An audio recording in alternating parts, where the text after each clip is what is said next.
Il n'y a pas de meilleure thérapie que le voyage solo et j'ai la meilleure anecdote par rapport à ça. Pendant la pandémie, j'ai commencé à faire des crises de panique, mais genre vraiment beaucoup. J'en faisais comme 8 par jour. Et à un moment donné, j'ai fait une crise de panique dans le métro. Résultat, plus capable de prendre le métro. Mais genre vraiment plus capable. J'avais le shake, j'avais des sueurs. J'étais juste devant la porte de métro, puis je m'en allais rentrer, puis c'est comme mon cerveau me disait non, non, non, non, tu fais pas ça. Parce que quand tu fais une crise de panique, par exemple dans un lieu public ou dans le métro, après ça, ton cerveau, même s'il n'y a pas un réel danger, lui, il se dit « Hey, j'ai fait une crise de panique là, ça veut dire que c'est dangereux, puis on y retourne pas. » Après ça, à Montréal, pendant 6 mois, j'ai commencé à prendre le métro toute seule pour me défaire de cette peur-là. C'était horrible. À chaque fois que je prenais le métro, j'avais l'impression que j'allais mourir. J'étais envahie d'un sentiment de peur, surtout quand la porte se refermait. Là, c'est là que j'avais le plus gros sentiment. Fait que ce que j'avais commencé à faire, c'est petit à petit, je rentrais dans le métro, je sortais à la prochaine station, puis après ça, je faisais 2 stations, puis après ça, je faisais 3 stations.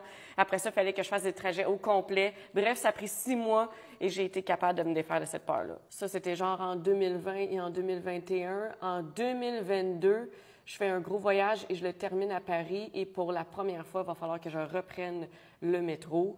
Et j'étais guérie du métro de Montréal, mais c'est parce que le métro à Paris, c'est pas pareil. C'est beaucoup plus grand, il y a beaucoup plus de monde. Résultat, je commence à faire une crise de panique dans le métro de Paris. Alors, j'ai refait tout ce que j'avais appris sur les crises de panique, comme par exemple nommer 5 choses que tu vois, 5 choses que tu entends.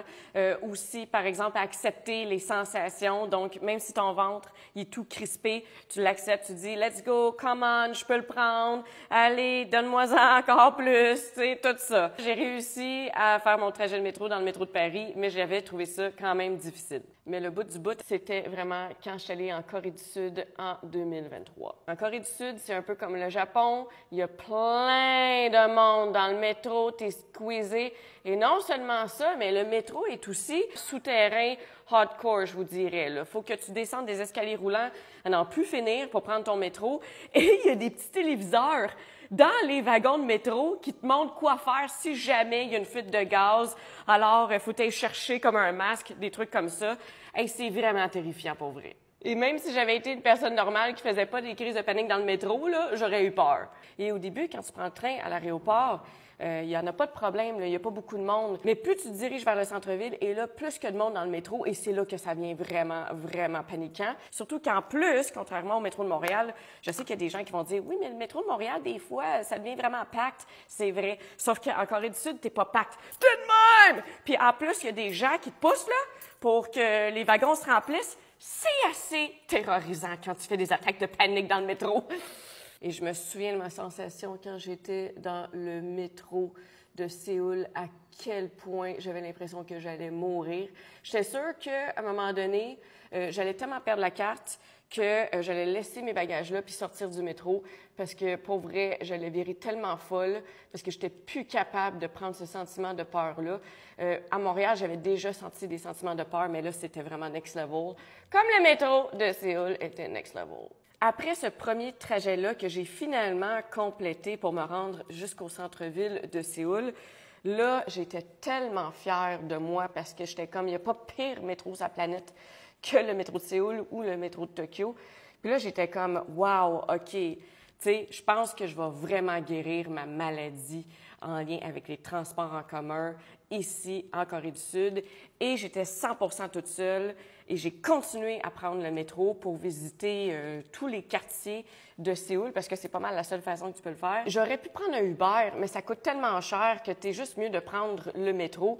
Puis, effectivement, c'est ce que j'ai fait. Et oh my God, à la fin de mon voyage, j'étais guérie. J'avais même plus peur de prendre le métro à Séoul. Et vraiment, quand je suis revenue à Montréal, plus jamais j'ai eu de crise de panique dans les transports en commun. Plus jamais, c'est plus jamais arrivé. J'avais 100% guéri mon problème de crise de panique dans les transports en commun et j'étais tellement contente, j'étais tellement fière de moi. Juste pour vous dire à quel point j'en ai fait des thérapies sur l'anxiété puis les crises de panique, là, en un seul voyage en Corée du Sud, là, je pense que j'étais là pendant 4 jours. Écoutez, j'ai comme résolu mon problème à vie. C'est pas des farces, OK? Donc, le voyage solo, pour moi, c'est la meilleure thérapie. Pourquoi? Parce qu'on est tout seul, on ne dépend pas de personne, il faut vraiment régler son problème.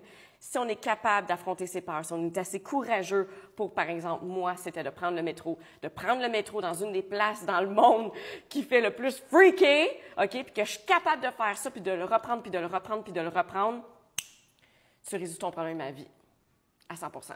Oui, ce voyage-là en Corée a dû coûter 3 000 $, mais combien d'argent j'ai dû mettre dans des thérapies pour résoudre mon problème? Puis en plus, j'ai eu un voyage avec ça. Et si jamais vous aussi, vous avez des crises de panique, vous pouvez lire La peur d'avoir peur. Moi, c'est un livre qui m'a vraiment aidé dans mon processus de guérison. Est-ce que vous aussi, vous avez déjà guéri des problèmes psychologiques ou un mal de vivre avec le voyage en solo? Je veux tout savoir en commentaire. Ciao!